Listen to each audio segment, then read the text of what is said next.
for the record, right? All the picks of MGTR Legend, they have not used it once.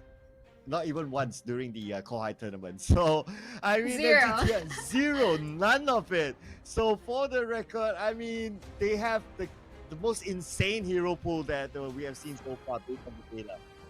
I mean, we are really excited to jump into the Land of Dawn and watch these two really really interesting teams, and which they have like all sorts of strategies to play around. So let's see how this comes into play. We want to see Novaria as a roam. So this is something that I really am curious to see. But as we jump into the Land of Dawn, this is going to be game one of our final match, Aura 5 versus MGTR. Yeah, Xavier tier S is definitely going to try to absorb as much magical damage as possible since pretty much he is the only tank hero around. So if he goes down, that means the floodgate will be open to take out the rest of MGTR. Yep. I think it's just straight off the bat, you can see like a lot of people rotating down, but still MGTR was able to secure the little despite the numbers advantage Aura Fire had.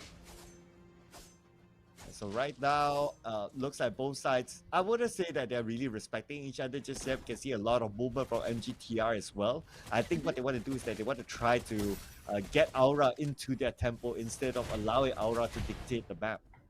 I mean, I don't think there's too much happening on both sides, but I think MGTR will definitely try to rotate towards the top side as the turtle will be spawning in 30 seconds. So if they're able to get trades off, that would be great. But otherwise, it'll probably be on an even playing field because both sides, they do need a fair bit of scaling. Like they like to ideally hit level 4 before they start taking on these fights. And I think Hofir against Kabuki, they're just like laning each other pretty well. They're not being over aggressive, but in 10 seconds the first turtle of the game will be spawning, and you can see that both teams are really wary of each other. Like Hai is just making sure that he doesn't get caught out. Mosa doesn't have his level 4 yet, so but he just got it, so he will be ready for this upcoming team fight. Ooh, a lot of damage onto Xavier. Now Xavier only about 1/3 of his health left, but they're still going in for real world manipulation. Will be turned on. It's going to be fast getting the turtle, but can they get a kill out of this? Palevi just living just by the edge of his life. And now they're still going in for the pursuit though, but no, don't do it, don't do it.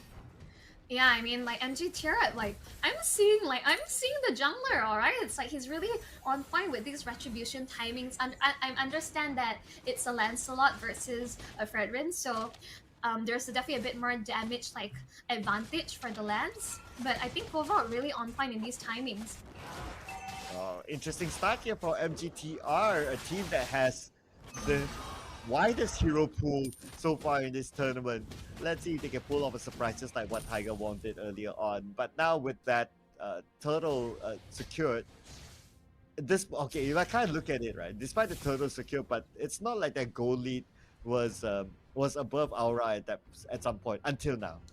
Yeah, I mean, until yet, like it's 3 minutes in, no first blood yet. But Mosa, hopefully, he's looking for it. Oh. Gets the suppression on Facehugger. Like he pops a river manipulation, but first blood will be taken by MGTR. Wow, Mosa.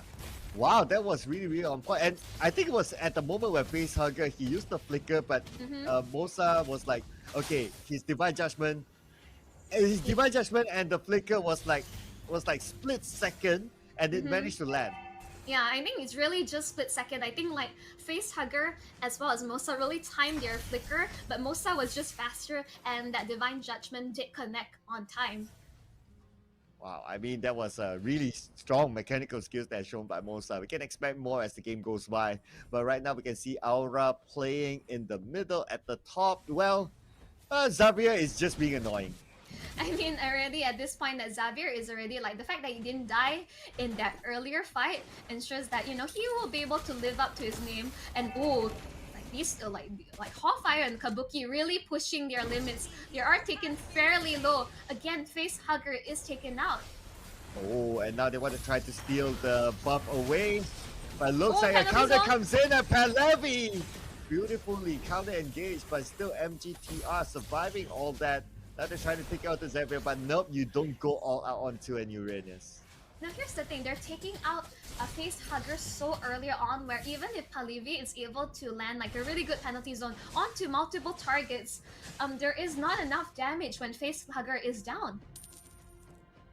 Yeah, I guess at this point at least they're still depending on Facehugger, but waiting for Kabuki to really be online.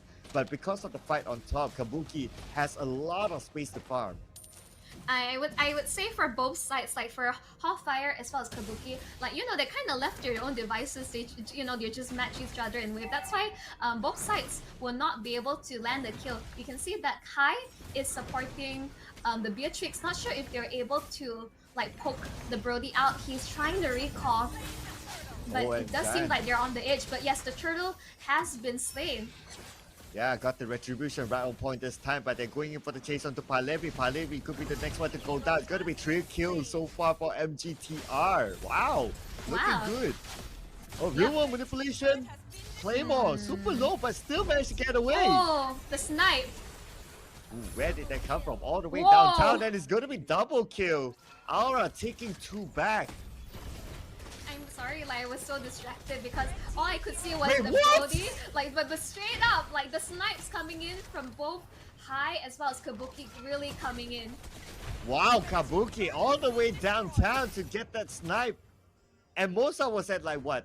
The tier 2 tower? Tier 2 turret onwards? Just behind the tier 2 turret, and he still managed to get the snipe onto her. That was amazing precision. I was so distracted earlier because like the Brody on top side was just trying to recall, but Hai was like applying so much pressure that he just was unable to join, like to be able to recall in time. But afterwards, like Hai coming in, like with the Star Shatter. Okay, but looks like they're not. Both sides actually not stopping just yet. We can see a lot of focus on the top lane this time around as Aura tries to go in for the wraparound, but MGTR aware of their presence.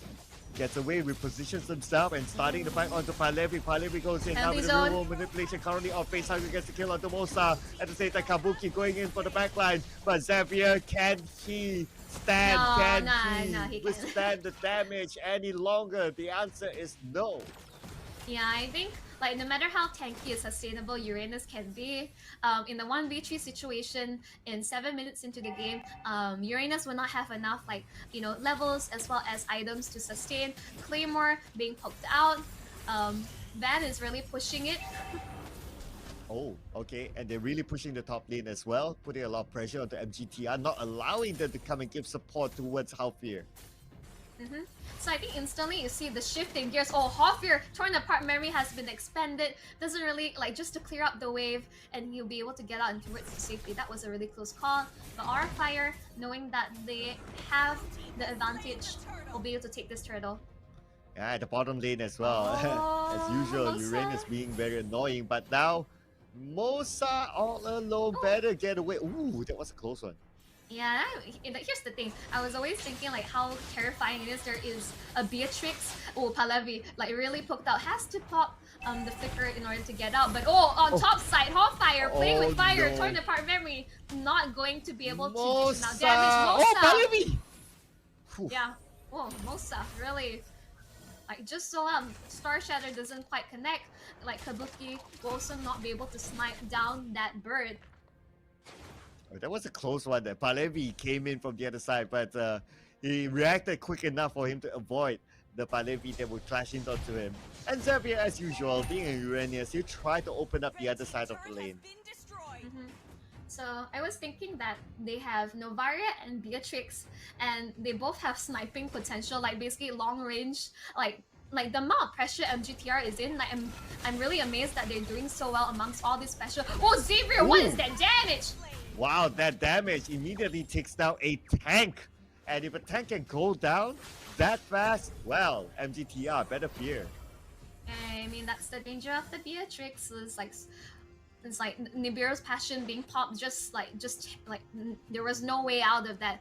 Even if you're like extremely tanky, there's no way out. And like Uranus has there is a reason why we don't see much of him in the pro scene, because like he has been adjusted in a way where he's not as like unkillable sort of tank.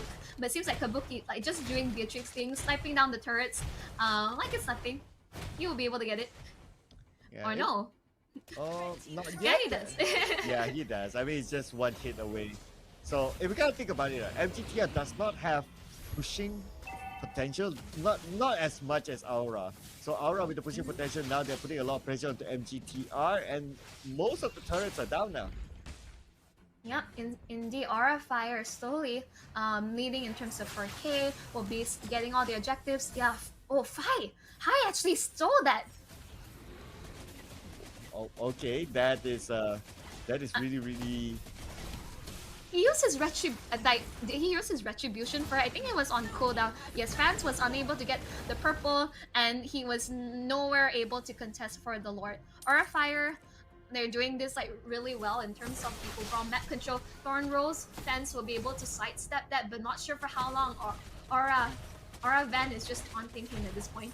Yeah, you still have Kabuki at the back line, just taking down the turret, so it's going to be given towards Aura. Now Fans going all alone, all the way behind. Gotta be careful there not to be caught. Another Thorn Rose is used to the save snipe. himself. Oh, the snipe hurts. Oh, I combo it with the Astral Echo. It causes your inbox, your basically your hitbox to increase, and well, the hit rate of Beatrix just gone up like by a lot. Oh, I mean, they're not stopping yet. And Fans goes in behind, takes a little bit of a risk, but he knows that he cannot be caught. But anyway, there's nothing much that he can do from there. A little bit of a Thorn Rose action just to take out the minions from touching the turret. But at the same time, the top lane is being pushed in. Yep, and unfortunately, Xavier can't really like even walk out safely to clear out the waves because like the amount of pressure Aura Fire has, as well as the high ground they have, it's going to be a really tough fight. Okay, here we go. Real world manipulation will be turned on, but nobody's in there. They just want to secure the turret. And with the help of the Lord, definitely will be taken down. But now they're putting focus back onto the mid lane. Yep, I mean, they have to be able to clear out this lore. It cannot collide with the crystal. And right now, it seems like the waves are not quite sync up. Conceal play, they get... Oh, they get Hai. Nicely done. Divine Judgment there to take down Hai, the right target that they wanted. And this could be an opportunity to counter. But we can see that Fancy does not have the damage to really take down anyone on the backline. Yeah, I mean, overall, like, these were the moments that Mosa needs to find. Flicker, land your lasso, and amazingly, they were able to get onto Hai, who usually is all the way at the back, but I think Aura Fire just overstaying their welcome. Yeah, maybe slightly there. But anyway, it just shows the level of confidence that they have to really push the lane still. But anyway, there's 45 more seconds before the Lord comes up, so now they can just leave the lanes for a while and make sure they get the next Lord, and they'll be okay. Wow. Kabuki is really rich. He's 3k ahead in farm against Hofir.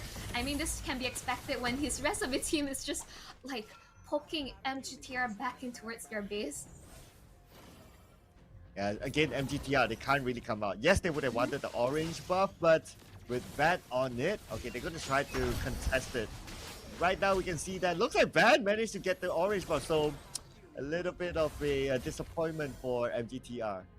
Yeah, he uses Retribution for it, but the fact that they know the MGTR won't be able to contest or even try to walk out their base, but it seems like they are trying to do something because they're aware that Van has used his Retribution, but it's already up like in the next less than 10 seconds or so. There's going to be a clash onto the mid wave. Okay, here we go. The Lord, will there be any attempt? No, it's still going to be Van taking the Lord. And at the same time, Fans, without the damage, he gets taken out instead. And right now, everybody for MGTR needs to come back to defend. Yeah, I was seeing that clash onto mid. I did see the glimpse of penalty zone, but in the end, that Fans was taken out as he was trying to dive in, trying to get a steal onto the Lord, but now they can't, and MGTR has to defend. Ooh, what can Xavier do at this point? But looks like the real world manipulation will be taken up by Levy! Beautifully done, all the way onto the back line, taking all them out. And now with that, Aura has the opportunity to end the game. We'll see what else that MGTR can do, but without the damage in hand, how can they counter, how can they defend? And it's going to be Aura wrapping things up. Yes, GG, well played. That was such a clutch penalty zone from Levy.